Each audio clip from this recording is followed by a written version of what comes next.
کہ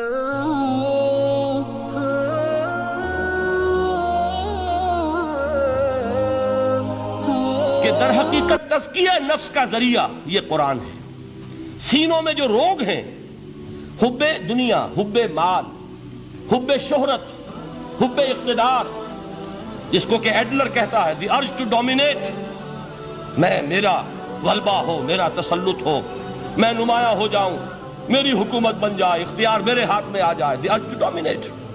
یہ ساری ارجز ہیں ہماری در حقیقت جس سے فساد رونما ہے۔ یہ حب مال ہے جس کی وجہ سے ہمارے اندر تنافس ہے۔ الہاکم التکاثر حتی زرتم المقابر، یہ کثرت اور بہتات کی طلب تمہیں غافل کیے رکھتی ہے یہاں تک کہ قبروں تک جا پہنچتے ہو۔ آنکھ انسان کی کھل نہیں پاتی۔ جس کے پاس 10 نسلوں کے لیے کھانے کو موجود ہے، اس کی بھی حرص جو ہے اور مزید کا لالچ جو ہے وہ ختم نہیں ہوتا۔ یہ چیزیں ہیں اصل روگ۔ ان دلوں کے روگوں کا اور سینوں کے اندر کے ان امراض کا علاج قرآن ہے۔ یا ایھا الناس قد جاءتکم موعظۃ من ربکم وشفاء لما فی الصدور۔ اب جب یہ دو چیزیں ہو جائیں گی، اب تیسرا لفظ ہے ہدن۔ ہدایت بیکار ہے جب تک دل میں گداز نہ ہو، ہدایت بیکار ہے جب تک کہ نیت درست نہ ہو۔ کوئی شخص بڑا عالم ہے لیکن اپنے علم کو اس نے ذریعہ بنایا ہے دنیا کمانے کا، تو در حقیقت یہ قرآن اس کے حق میں ہدایت نہیں ہے، اس کے حق میں عذاب خدا بندی کا ذریعہ بن رہا ہے۔ حضور نے خود فرمایا القرآن حجت لک او علیک، یہ قرآن یا تمہارے حق میں حجت ہے یا تمہارے خلاف حجت بنے گا قرآن کے قیامت کے دن۔ اس لیے کہ ایک شخص اس کو دنیا کمانے کا ذریعہ بنا رہا ہے، ایک شخص اس کو شہرت کے حصول کا ذریعہ بنا رہا ہے، ایک شخص علم کو ذریعہ بنا رہا ہے دنیا میں نمایاں ہونے کا، اپنی تعریف کا۔ حضور نے فرمایا کہ قیامت کے دن سب سے پہلے 3 افراد کا معاملہ پیش ہوگا عدالت خدا بندی میں۔ ایک وہ جو بڑا عالم سمجھا جاتا تھا، اس سے بڑا علم پھیلا۔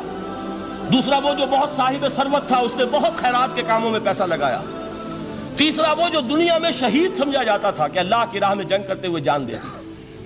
اللہ ان تینوں سے جو اس کو نعمتیں دی تھی ان کا ذکر کر کے پوچھے گا کہ میں نے تمہیں یہ دیا، تمہیں یہ دیا، تمہیں یہ دیا، تم کیا کر کے لائے؟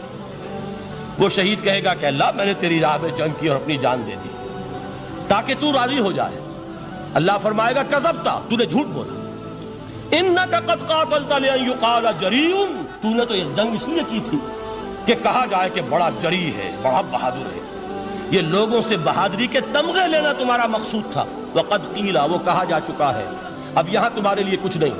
اور فرشتوں کو حکم ہوگا اور وہ اوندے منہ اس کو گھسیٹتے ہوئے جہنم میں جھونک دیں۔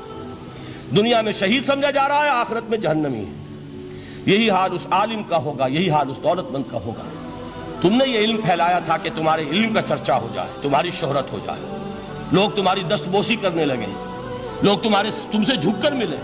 وہ دنیا میں ہو گیا، تمہارا مطلوب مل چکا، تمہارا مقصود حاصل ہو چکا، اب یہاں کچھ نہیں۔ تو جان لیجئے کہ جب تک دلوں کے روگ درست نہ ہوں، علم بیکار ہے، ہدایت قطعاً غیر مفید ہے۔ پہلے دلوں کا کرشک اترے، اس کی سختی دور ہو، یہ ہے موعظہ۔ دلوں کے اندر سے حب جاہ، حب دنیا، حب مال نکلے، یہ ہے تزکیہ۔ شفاء لما فی الصدور، اب ہدایت خدا بندی، اب راستہ آپ دیکھیں گے اور اس راستے پر چلیں گے۔ یہ ہدایت جو ہے دنیا میں، یہی آخرت میں رحمت کی شکل میں ظاہر ہوگی۔ جنہوں نے اس قرآن کی ہدایت سے فائدہ اس دنیا میں اٹھایا، آخرت میں رحمت خدا بندی کی بدلیاں ان پر سایہ کریں گے۔ ایک حدیث میں تو باقاعدہ الفاظ آئے ہیں کہ سورہ بقرہ اور سورہ آل عمران یہ 2 بدلیوں کی صورت میں ظاہر ہوں گی میدان حشر میں، اور ان لوگوں پر سایہ کریں گی کہ جن کو ان سے بڑی محبت ہے۔